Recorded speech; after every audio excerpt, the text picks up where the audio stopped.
It's time. Greater delights await. We wish to see you proceed. Feed it. Their blood. Their pain. All for us. Yeah! What is it you pray for? More Hellraiser!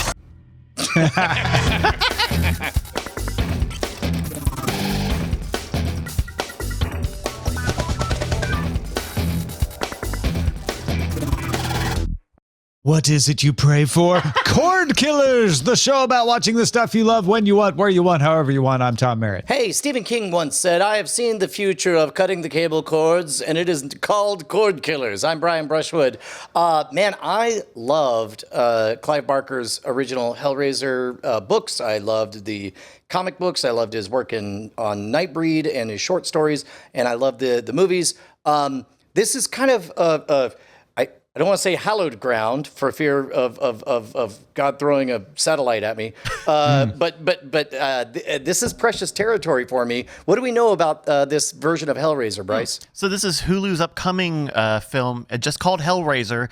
This is in the long-running horror series that's coming to Hulu October 7th, and it's basically the Hellraiser story. Someone's got a puzzle box, and the Cenobites are going to come and get you, and pain is pleasure, pleasure is all that stuff. And that was powerful, weird stuff in the 80s when most people weren't familiar with the BDSM scene or whatever. Yeah. The comic books explored more the configuration of like there existed puzzles that could be musical or structural, architectural, or puzzle boxes that could unlock this bizarre Cenobite world. I wonder if in this modern age where every subculture is a Reddit search away, whether or not this movie will have the punch that the original did for its novelty of exposing a strange, different world. Well, and also we've, as you've mentioned, have experienced this story many times, you know, so it's not like this is the first telling. So it has to differentiate itself somehow beyond just the story itself. I think one of the latter ones even had like a giant space station. That was one of the puzzle boxes. Hellraiser right? in space? Yes. Yeah. No, Okay, it was that's a pretty giant. cool. It was about the size of those asteroids that we just watched. I was going to say one of them was called Dimorphos, and you had to throw something at it to break it apart. So. Yeah, but to aim, you have to have a primary target. Oh. Let's go there now. Oh, Now, we're not going to try to tell you everything Netflix announced at TUDUM this weekend because they announced too many things. Good job, Netflix. We're not going to talk about everything you announced, but we will do a lightning round of some of them that caught our eye. And if we miss one that you would like to talk about, well, cordkillers@gmail.com. Send us an email. Here goes. Trailer for Enola Holmes 2, Henry Cavill, Millie Bobby Brown, coming November 4th. And Enola starts her own detective agency, Brian. Reel me back when I wandered too far afield here, but I thought the first movie was quite adorable, quite good. Yes. Charming for what it was. But more importantly, Henry Cavill is a fantastic Sherlock Holmes. But for everybody who's so protectionist about copyrights and trademarks and images and all that stuff, the only reason this exists is because Sherlock Holmes is so ancient. Imagine if we were able to tell these kind of stories about Star Wars at a high school, but of course, you know, we have restrictive laws that make it difficult. So I want to support this, if for no other reason than to remind people that reinventing things is a wonderful way to tell new stories in a familiar format. 100% support you on that. I think this looks charming. I liked the first one as well. I will watch this one. It looks super fun.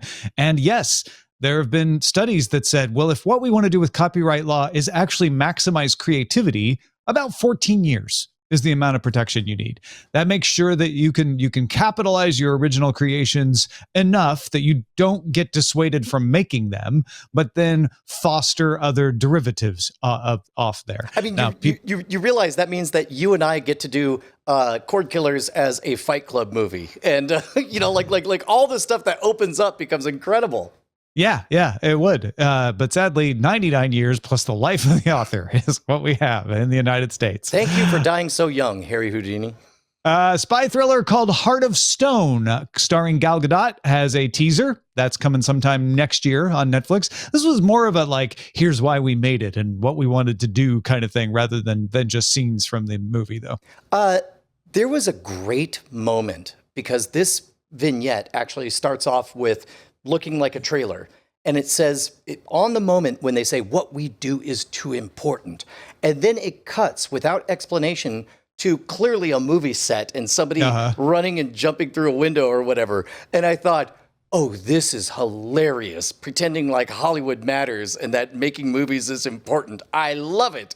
And then it turned out to be like, no, they're actually just making this movie. And I got a little bit sad. I don't know. I love Gal Gadot.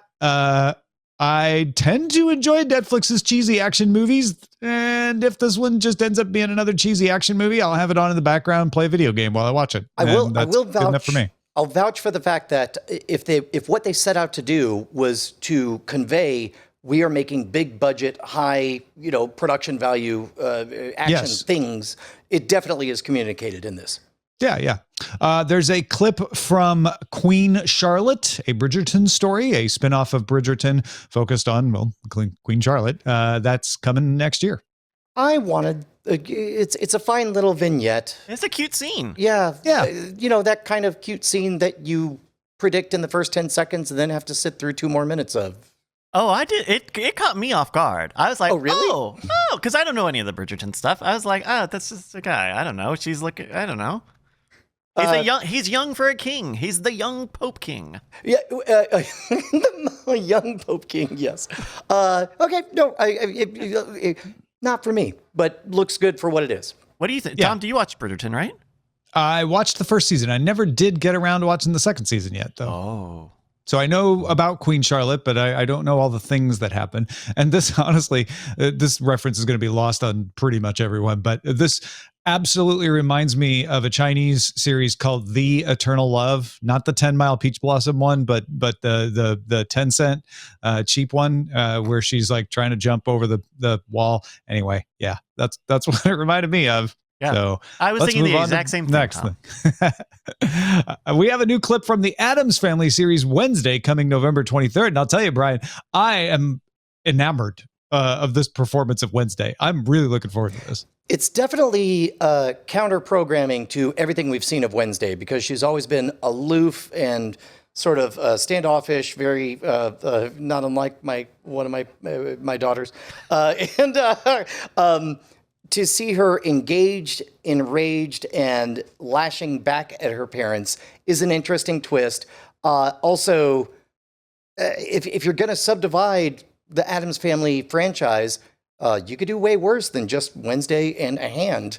I thought it was pretty good for what it was. I'm still too cautious. I've been burned by various Addams Family spinoffs before. I've watched all the trailers and teasers of this so far, and so far I have not seen anything that makes me not want to try it. Put it that way. Yeah. We'll see. But yeah, this thing with Wednesday, like berating thing, it was awesome. Well, one quick side note. The one thing that kind of put me off is what I always loved about the Addams Family is that they were so accepting of their own weirdness because none of them are necessarily very supernatural. They're just very accepting of everything. So, again, it was kind of counter programming to see Wednesday, even with manufactured teenage angst, lashing out against her parents. But again, as the father of 2 teenage daughters, I understand that's a real thing. Sure. I bet you do. There's a behind the scenes look at Guillermo del Toro's Pinocchio. This is the one that does not have Tom Hanks in it. If you're trying to keep those straight in your head, this one comes to Netflix December 9th. Man, more evidence for my eliminate copyright on everything. Tell as many different versions as you can. We have competing Pinocchios here. Yeah. Jennifer Lopez is an assassin in The Mother, coming out in May. We're not given a lot outside of expensive set pieces and the vague sense that this is either a former soldier or active soldier who is just going to straight up murder whoever gets close to her daughter or whatever. Not a lot there. Yeah, there's not much there outside of a vague sense of maternal badassery, which I'm here for. Yeah, it wasn't a lot, but what I got out of it is Jennifer Lopez is going to be a very nurturing mother, hence the name, who is also a badass who can shoot people. And frankly, I kind of like all those things. So far, so good. Can't wait to see more. The Witcher Blood Origin, which is a prequel. So no Henry Cavill, no Witcher, but Michelle Yeoh, and that arrives December 25th, just in time for Christmas. I'm outside of the Witcher sphere, but one article I read compared it to Netflix trying to microwave their own MCU around The Witcher, which would make sense for how well it's done. Are you here for it, Tom, or no? I have not engaged in the animated stuff that they've done, but I have enjoyed the main show. I also separately, huge fan of Michelle Yeoh in so many things. Most recently, Everything Everywhere All at Once. So I will probably go ahead and try this one because I think it looks interesting, but I won't commit to having to finish the series if it's not grabbing me, but I bet I will. I'm going to guess I will. Season 3 of The Witcher, the main one, starring Henry Cavill, will arrive this summer. That's it. That's all. No teaser. Just it's coming this summer. You'll get it. To be honest, that's kind of a rad flex. That's the kind of move you make when you know you've already won. You know you've earned the respect, and all you have to say is season 3 coming. Yeah, but it felt to me like they were like, we really want you to watch Blood Origin. Coming December 25th. Here's what it looks like. But don't worry, the main one's coming back in the summer. So just hang in there. It's going to be fine. Jamie Foxx is in another Netflix movie. This one's called They Cloned Tyrone. Also includes John Boyega and Tiona Paris. It's a pulp mystery caper that is coming soon. Oh my God, did I love this trailer. It looks pretty great. It looks so much fun. It looks so badass. It looks so bonkers. It reminded me of is it still appropriate to say blaxploitation movies of the 70s or I think pulp mystery caper is Netflix's preferred term. Sure. But then kind of a remix of that when you got to like Undercover Brother in the early aughts or whatever. Yeah. You know, it felt I it was even a little Sorry to Bother You. I got that vibe as well. And I'm 100% in for this bizarre sideways incredible universe. Yeah, I almost worry that the trailer showed us the best parts. It might be one of those. No way. Would be my only worry, but I bet I'm wrong. An adaptation of The School for Good and Evil released a clip. The movie is directed by Paul Feig and arrives October 19th. Hey, Tom. Yes, Brian. I am a 47-year-old father of 3. Sure you are. Yes, you are. That's true. By all accounts, I should have watched this trailer at double speed, rolled my eyes and said, yes, I get it. Fashionable teenagers. For some reason, this trailer focuses on the bad person or the hated person. I don't know if she's the protagonist Outcast or the antagonist. And then I probably should have slipped on over to watch something else. Instead, watched the whole, 8 minutes long? It's forever long. It's like 3 minutes. And it looks badass. And half of it is nothing more than doors opening and that chick looking awesome as she saunters around and amazes people. And you don't even know the source material, which a lot of people who would be into this clip would be like, oh, I can't wait to see. Oh, it's this scene, that kind of stuff. Yeah, it was pretty captivating. I'll admit. I was surprised at how good it looks myself. Money Heist Korea got a clip and a coming soon for part 2. Big fan of Money Heist Korea myself. Did not watch Casa de Papel, just Money Heist Korea. That said, this clip did not get me more interested. It didn't reduce my interest, but I'm more interested because of where they left it in part 1. This clip was me like, oh, really? That's the best you're going to show me? I mean, I guess anything else would be a spoiler, but okay. This was the first of all of the trailers that I didn't quite make it. There was 20 seconds left by the time I clicked away. And I remember thinking to myself, ask Tom to explain to me why everybody's nutso for Money Heist. Well, Bryce might be as good at this because you watched the Spanish language one, right, Bryce? I I watched like like 10 minutes of it. I didn't watch really? a lot I of thought it, you no. watched the whole season for whatever reason. No, but this trailer is exciting. The end is very gruesome. As I understand it, my Probably wife shouldn't have has clicked watched away. them both. She said that La Casa de Papel is better. Really? Maybe because she watched it first, so she knew what was coming. But she's like, it was tense, it was interesting. It really keeps you guessing.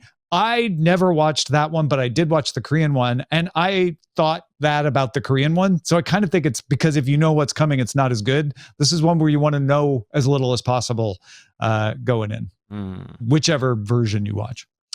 They released an unreleased clip from Squid Game Season 1 and said Season 2 will have all new stories. The deleted scene basically is what this is. Just shows the guy from Mr. Sunshine, the brother, the front man, looking at some stuff. So this is like a natural experiment in an alternate reality where, like we just talked about how Witcher's getting a season 3 and they showed nothing. This is the version of that where they showed at least something. Like, did they do themselves any favor by showing a deleted scene from season 1, or would they have been better off by just saying Squid Game season 2 coming? I don't know. I think it helps to show it. I don't think it hurts to show it, even if I'm dismissive of like, well, that didn't really need to be seen, but whatever. It was fun to see that guy. We didn't see as much of his face in the actual Squid Game season 1. So, and I know him from other things.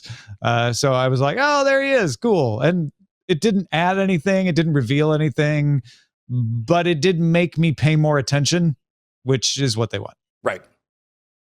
The Crown season 5 will arrive on Netflix November 9th.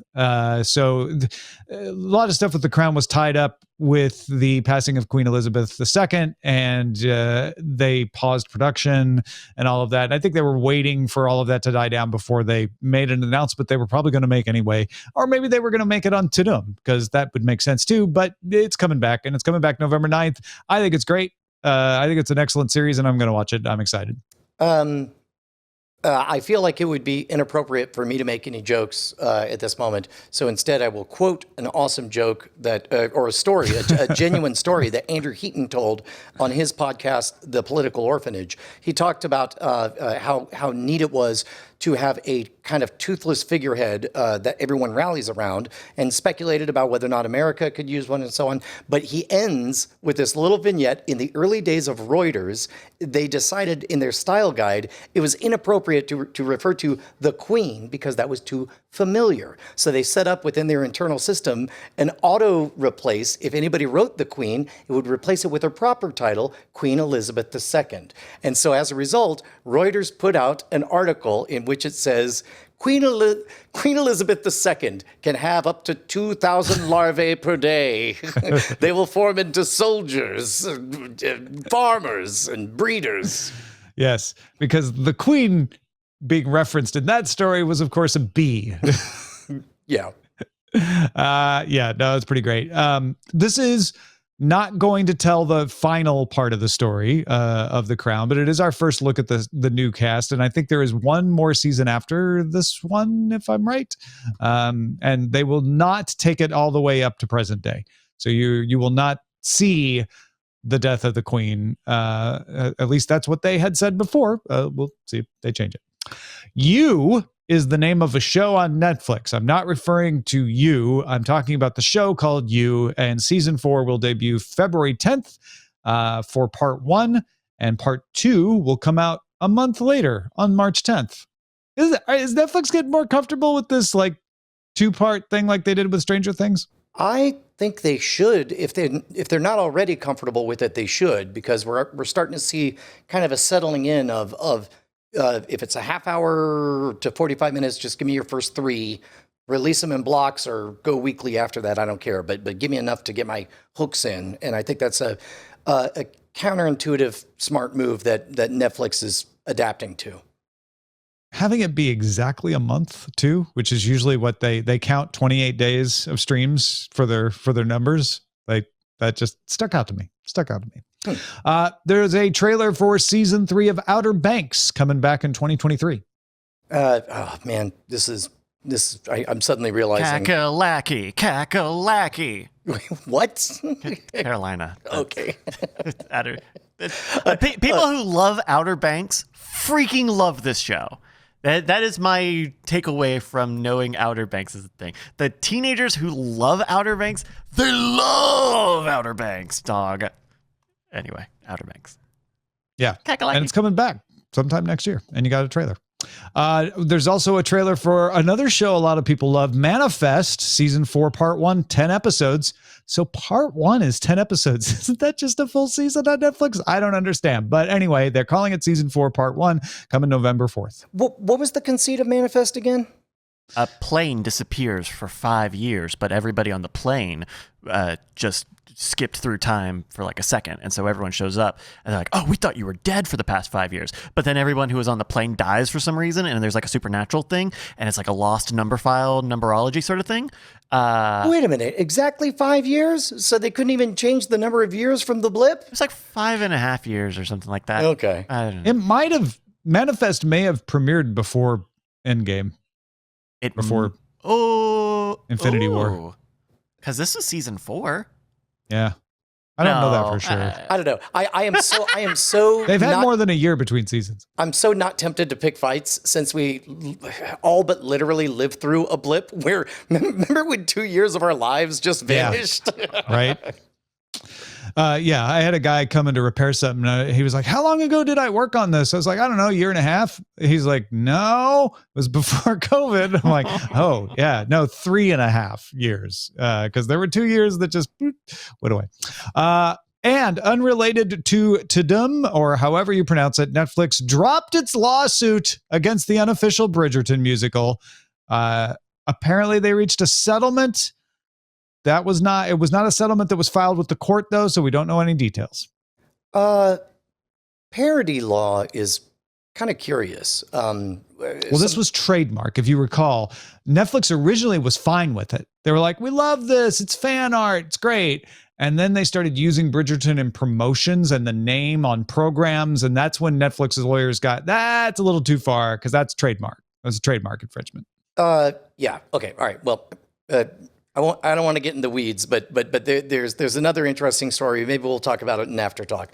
Yeah, I didn't mean to interrupt you, but I wanted to make sure that the trademark, not copyright thing, didn't impinge on you. Oh, no. To be honest, you saved me from going out into the weeds, which will be in the weeds for those people who are patrons by heading on over to patreon.com/Cordkillers. That's where you keep us loud, live, and independent. You get your own RSS feed. You get early access, not only to It's Spoilerin time, but our super exclusive for bosses only After Talk. How many bosses we got, Bryce? We've got 784 bosses. Oh, God! Oh, no. Brian is wasting away because of 3-digit disease, and it's incredibly serious. Oh, my God. Please. I'm afraid I'm not going to make it back this time, boys. Someone get him on a plane! I just wish I had... folks. 80% of my body capacity. We need you here in the weeds. Please There's no ticks. There's no chiggers. Get on out here. Patreon.com/Cordkillers. Cord editors. And while Brian is still with us, let's talk about how to watch. James Earl Jones is a world treasure. He should be like a UNESCO heritage site in human form. He has been providing the voice of Darth Vader in every place it appears since 1976. Yes, Star Wars came out in 77, but I'm just saying he's been doing it for a long time. Jones is 91 years old, though, so eventually a plan was going to have to be made for Vader's voice should Jones no longer be able to provide it for whatever reason. The plan has been made. They're going to simulate it. With Jones' consent, Disney has worked with a Ukrainian company called Respeecher, and it trained an algorithm on archived recordings of Jones doing Vader, apparently focused on his performances from back in 1977. Lucasfilm's Matthew Wood told Vanity Fair that James guided the algorithm's performances for many of the scenes in Obi-Wan Kenobi. Now, if you recognize Reese Feature, it's because we talked about the fact that they worked on The Mandalorian to simulate the young Mark Hamill voice, and Mark Hamill was involved in those performances. We did not know that James' voice was not all James in Obi-Wan Kenobi. Some of it is, some of it isn't, at least according to this article. To me, the most remarkable part of this is that when I watched Obi-Wan Kenobi, his voice sounded so not how I pictured James Earl Jones that I just assumed, they finally got somebody else to do the generic Darth Vader voice. But of course, as you age, your voice changes over time. And I absolutely believe that this is more authentically how he sounded when he was younger. But it was such a stark departure from what I had heard in the last 20 years that I totally figured it was somebody different. I thought they did what they did with Hamill, which I guess I partly was right. I thought, he sounds younger, and he is younger Vader in the timeline of the show. So I guess they just processed what he said to make it sound younger, which is not new technology. They could have done that. But it's not what they did. They gave a trial run to the future Darth Vader, which will be a Reese Feature algorithm. How do you feel about that, Brian? Well, I think I mentioned this once before, but I believe it was in 1986. I was home from school with the chicken pox or something and watched a PBS Nova special about computer-generated imagery and about how they had this low polygon count version of Humphrey Bogart. And I remember them saying, in the future, celebrities may license their likeness and voices to be created by computers. And danged if they weren't 100% right. Now I want to track down whatever that special was. It's one of those things where, as it happens, it seems wild and frontier-like. And yet, 40 years ago, it was definitely exactly what we predicted would happen. Yeah, which is unusual. I'm glad this is going to serve as a precedent for this. A lot of times this happens because someone dies unexpectedly, and you're like, well, what do we do? For example, keeping it in the Star Wars universe, when Carrie Fisher passed away, and they were trying to figure out, well, what do we do to put her in the movie? And they didn't digitally recreate her, but they tried to cleverly edit things that they had already shot for Force Awakens. But what they definitely did in Rogue One was have a completely CGI Grand Moff Tarkin, and they worked with the estate of it's not Christopher Plummer, the other one, Peter Cushing. Yes, so the family was made whole and was on board for it. Yeah, but that wasn't this.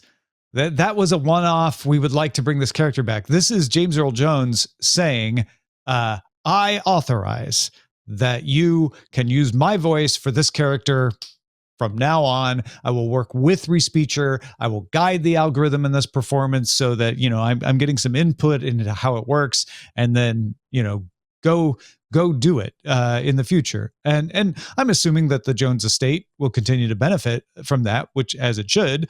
But I think this, in 5 to 10 years, just becomes boilerplate in every contract, and as part of your contract, you agree that your voice can be trained in an algorithm to be used for future endeavors. And in response, you'll get this level of royalties for that.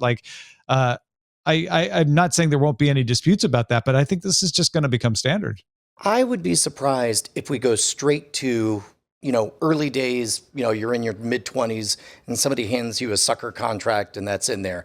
I think there'll be a middle ground. It doesn't have to be a sucker contract, right? It could be, if you have a good agent, it'll be like, oh no, you're going to get scale, and it's going to scale up with the popularity of the character and everything. It doesn't have to be a sucker contract, but it could be the thing the agent pushes for is like, let's make sure we get you protected and get you those rights. I think what I'm wanting to explore is that middle ground between imagine what we're seeing now at the frontier and what you're describing will be kind of a land rush of everybody going to all the retirement homes of all the aging, all-stars and saying, hey, who wants a $500,000 payout right now today? All you got to do is sign this and bequeath your the likeness reverse rights. mortgage for voice actors, right? That is literally exactly what I'm thinking of. Yes. Yeah. Yeah. No, I think you're right. I think where it will get sticky is the actors who are already gone. And how do the estates deal with it? And how do people feel if it's like, well, okay, I know their estate agreed, but would they, would Cary Grant, would Humphrey Bogart want this? If there's no way of knowing. And the way our intellectual property laws are created, the estates get a say in that. And there will be situations where the estates don't have the rights, where studios actually have the rights to those sorts of things. And is it ethical for them to exploit that, so even though it's legal? The lot of gray areas still yet to come there. Again, the weeds called me, Tom, because doing Scam School and Scam Nation, where most stuff is about prestige, about developing new magic technologies that are based on old magic technologies that go back hundreds of years. It's unclear who owns what and what precedents there are. Nobody signs any written agreements to anything. It's wild to see Hollywood that has been so settled for so long engage in that kind of frontier establishing of new norms. Wait till they do scans of photos of people we've never had recordings of. Oh, dude. And then model a voice that seems to fit what their mouth shape and height and weight and all of that. Like, isn't that very similar to the recoloring sort of trend that you see? Oh, interesting. Where people will color in these old black and white photos, and then people will, those colors aren't really right. They look pretty, but those colors aren't right. Yep. Lots of interesting stuff to work through, but we will also have a wider palette of things to choose from, I think. All right, let's talk about what to watch in Under Surveillance. Not like real estate. It's all about location. Under surveillance. Chris Wallace left Fox to go to CNN and was supposed to anchor one of the premiere shows on CNN Plus. His fate was uncertain after they canceled CNN Plus, within days of it launching. But it looks like his show is back. 3 interviews are arriving on HBO Max each Friday. So every Friday, you're going to get 3 interviews from Chris Wallace, and highlights from those interviews will air on CNN, the cable channel, Sundays at 7 p.m. Eastern. So he's getting an HBO Max distribution channel and a CNN distribution channel. As my 14-year-old daughter said to me when I told her that I was intending to take our TikTok videos and put them on YouTube Shorts, get that bag. Get that bag. Yeah, I wasn't so worried about what Chris Wallace's bag would look like, but you're right. That's good for him. But now here we are talking about it. I do think it's curious to see what they did with we hired big name talent, then all the executives swapped, and we've talked ad nauseum on the show about, the why did you launch CNN Plus when you knew they were going to kill it situation. But what do you do with that? And I think this is an interesting solution. You'd say, well, we've got a platform that people are going to use. We want to build a news presence on. Let's do that. But also let's fill some hours on CNN because this is a top name talent that people will come for. This is sort of the inverse of we were just talking about legal agreements for likenesses and brand presence and the blessing of doing stuff with people's name and personality. The inverse of that is you can have all the paper you want, but if Chris Wallace isn't happy, the world's going to know. So let's make Chris Wallace happy and make money. Yeah, smart. The White Lotus returns to HBO Sunday, October 30th at 9 p.m. Eastern Time. It'll be a 7-episode season 2 set in Italy. Jennifer Coolidge returns, but she is the only cast member from season 1 returning because we're at a different hotel now. The new cast includes F. Murray Abraham, Adam DeMarco, Beatrice Grano, Megan Fahey, John Grease, Tom Hollander. That's someone who's even more Tom Holland than Tom Holland. Michael Imperioli, Aubrey Plaza, and many more. Bryce, how many of these people are attractive? Probably a lot of them. Probably all of them. Just gonna guess all of them. All of them. Yeah, to somebody. White Lotus season 1 is really great. Go watch it. This is a really fast turnaround for season 2. I think if it's like season 1 where they shot it all in a hotel because of COVID stuff, then maybe they kind of bottled it pretty quickly. But this is a very fast turnaround. I feel like. I thought season 1 was a good 2 years ago, but then again, I thought it was just last year. Yeah. Yeah, it's less than a year ago. Is that right? Can that be right? Did you watched it too, right, Brian? I watched the first 30 minutes of episode 1 and it just wasn't feeling it. July through August 2021. So okay, so just a little more than a year. Yeah, No, that's pretty good. Point goes to Bryce. The migration of NBC's back catalog off of Hulu has begun as more shows are now available only on Peacock. Among the shows affected are seasons 1 through 20 of Keeping Up with the Kardashians, though Hulu has a new show called The Kardashians. That's in season 2 on Hulu, so those are different shows. Multiple seasons of Bravo's Real Housewives, also on Peacock now, as is Vanderpump Rules, Top Chef, seasons 1 through 18, and seasons 1 through 8 of Brooklyn Nine-Nine. Man, I can't even speculate how much most people are noticing this. None of these would affect me, Bryce. What about you? I have occasionally streamed a Real Housewives show on Hulu, and if I know that they're all going to be on Peacock, and maybe if I know they're going to be kept up weekly, maybe that would get me back into it. I mean, it's been a decade since I've watched a Real Housewives, but you never forget to learn how to ride a bike. I think one of the things that undermined Peacock was that NBC shows were still on Hulu. Yeah. And I think when we were watching This Is Us, which is no longer on, but we were going to Hulu for it, even when Peacock launched and you could watch it on Peacock. So this is a thread they had to unwind. This is the modern way to do it. Your show's on your platform. So this is going to do nothing but help Peacock's listener viewership. But I don't know how much. I don't have a sense of how much. And finally, HBO released a trailer for The Last of Us. They just said come in 2023. Didn't give us a definite date, but this is the most we've seen of it. It's a good long trailer. The visual images are shockingly familiar to anybody who's played the game. It appears to be faithful. I am speaking very carefully as somebody who loves the game a lot and wants this to be good, but I'm scared. Tom, what did you think? I thought, as someone who has not played the game, it looks fancy. It looks fabulous. It looks compelling, just like the video game trailers did. It seems to capture the mood from what I could tell. But I guess we'll find out sometime in 2023. Speaking of capturing the mood, Andor episodes 1 through 3 came out, and Brian and I both watched it. This is what we had our eyes on, Brian. I, for one, found it. I'll tell you what, Brian, why don't you tell us what you thought of it, and then I'll tell you what I thought of it after already seeing your text message about it when I started watching it. Okay, so I may have affected your expectations going in. I don't think it affected it too much, but it affected the narrative of how I would tell it. When I was a kid, the first Star Wars I saw was Star Wars, and I was so amazed by the grit and the filth and all that stuff. As an adult, I go back and I'm like, how adorable that I ever thought this was a gritty, filthy world. The first 10 minutes of Andor struck me because you see overt, spoilers for the first 10 minutes, overt references to prostitution. You see an accidental killing of someone.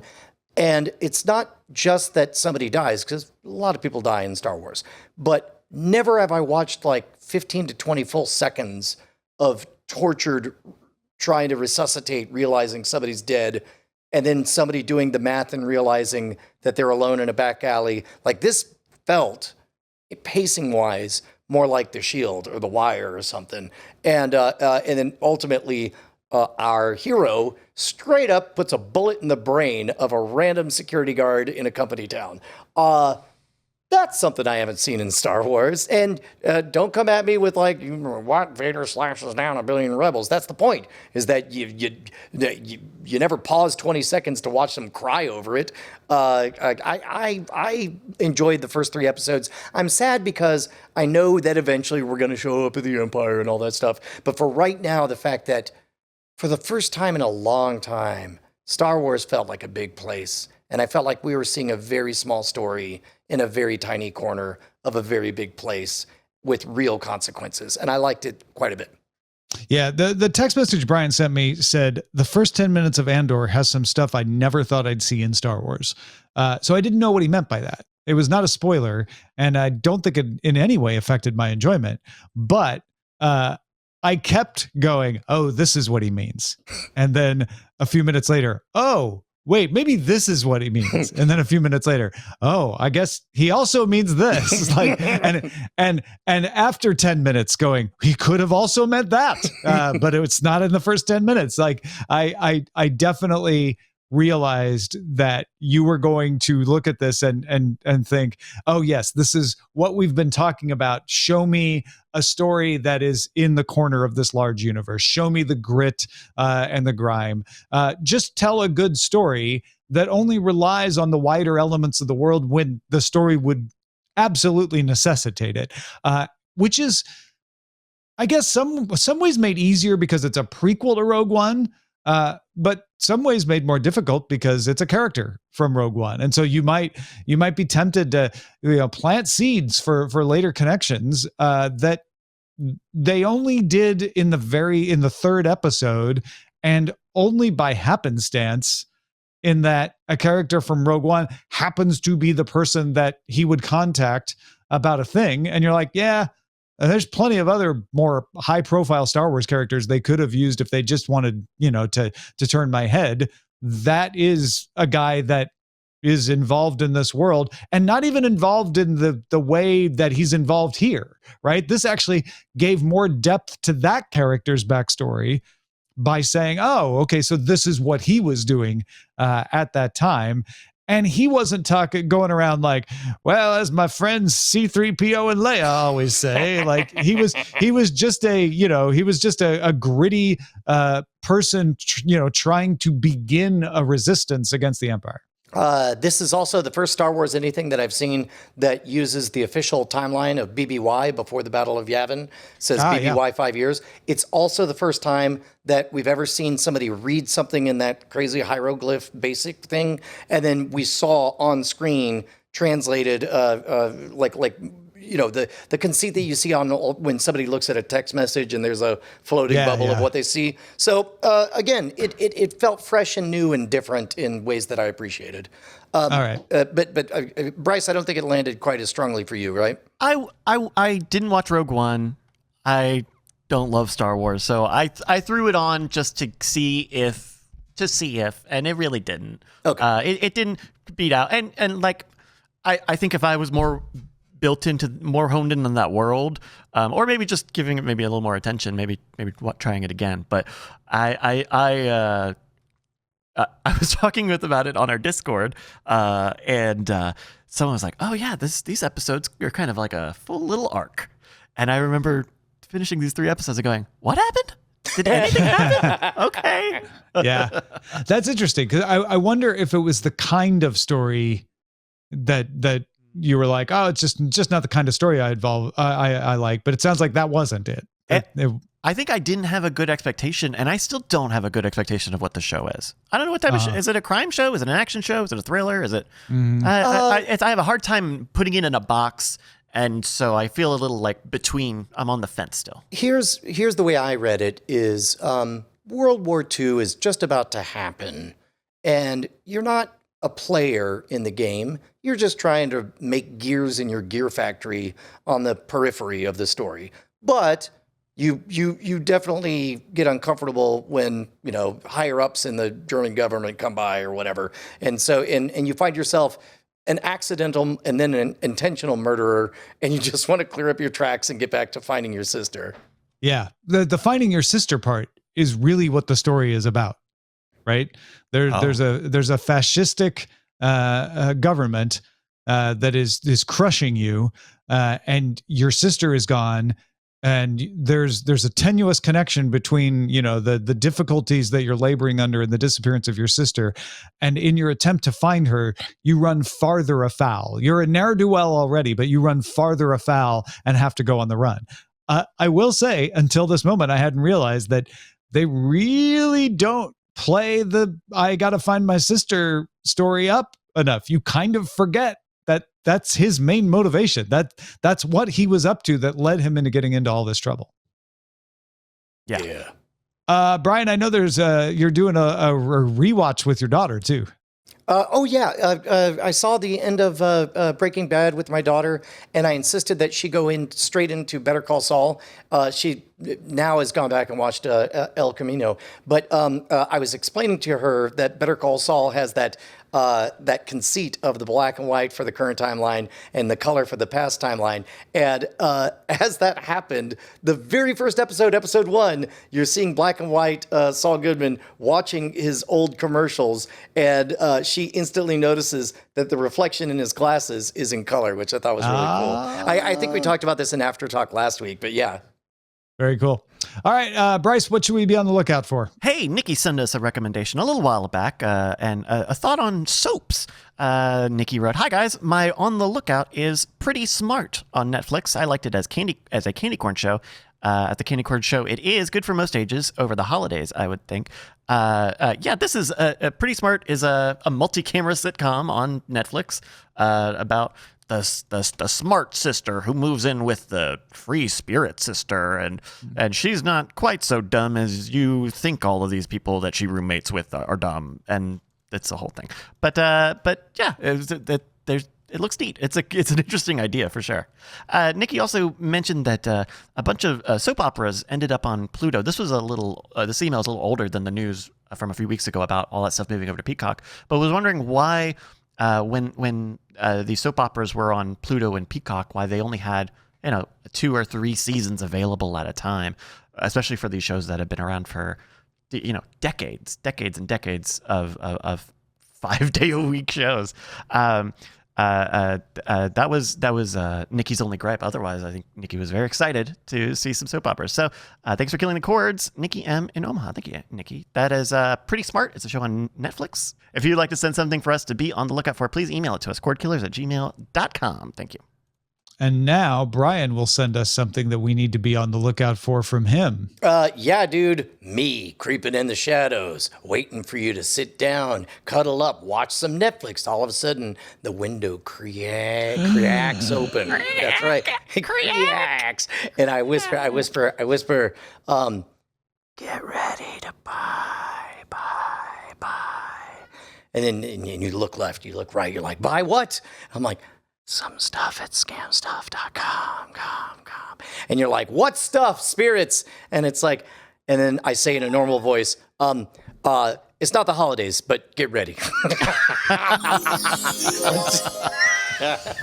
Until then, make sure to get yourself a computer from Doghouse Systems, doghousesystems.com/rogue. Spell it right, ROGUE. Keep us in business, and thank the fine folks who keep us powered.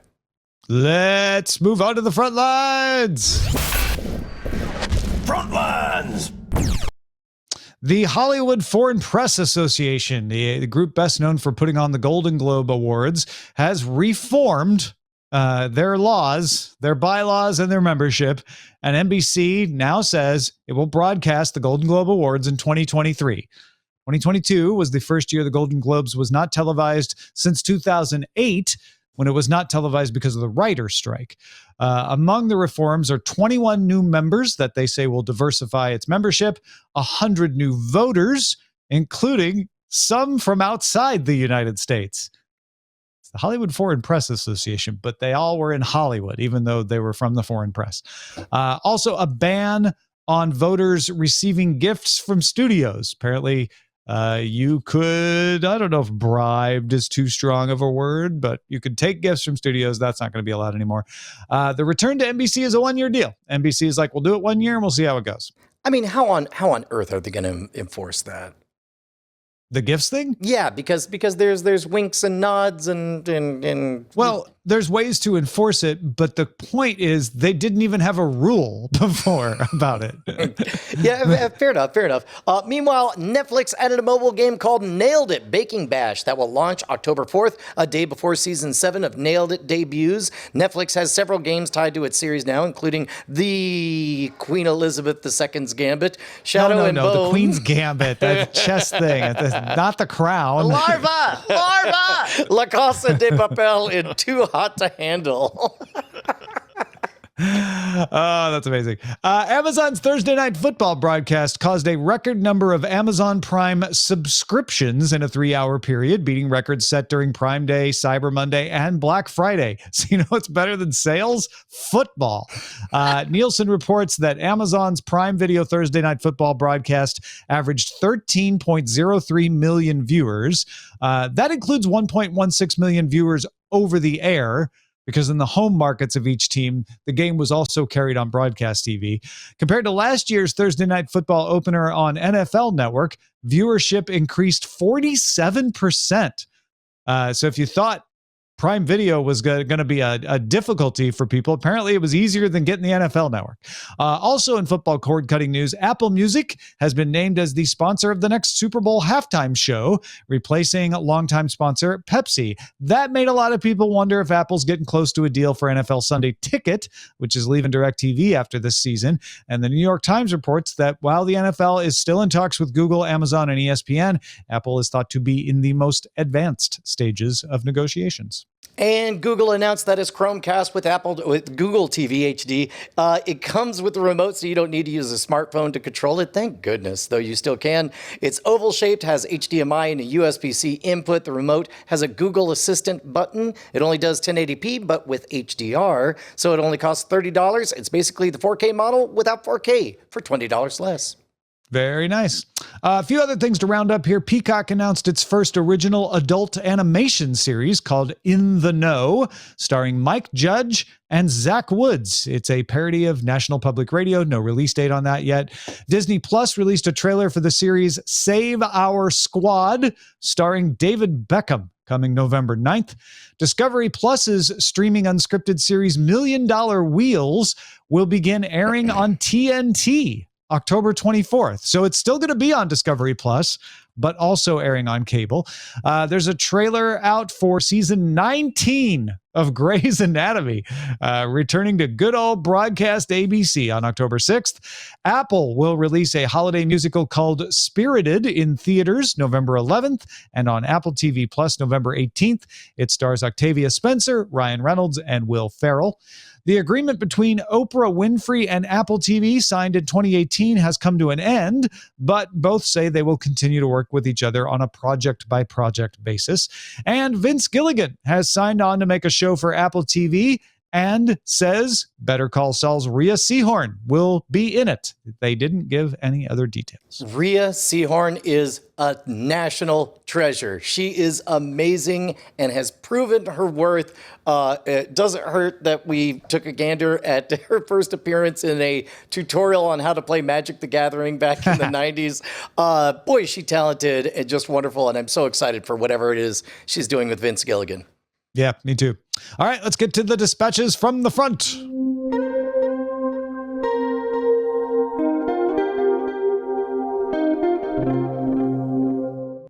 Anthony wrote in and said, back in 2019, when Disney Plus was announced, I had conversations with my coworker that Hulu would have to become Disney's HBO, a premium, more mature side of Disney for the stuff that couldn't fit within the mouse brand. Turns out I was wrong on that one, as were a lot of other people who thought the same thing. TVMA shows and movies are showing up on Disney Plus. However, when Disney fully owns Hulu, I still think it or FX should be one of the buttons that take you to the premium side of Disney Plus for all the shows and movies that don't fit within the general brand of Disney.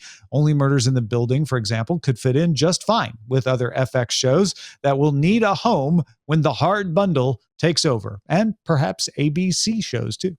So in the great debate of who gets the marquee, whether it's Hulu presents Disney Plus or Disney Plus presents Hulu, sounds like that's a vote against my prediction. Mm-hmm. Yeah.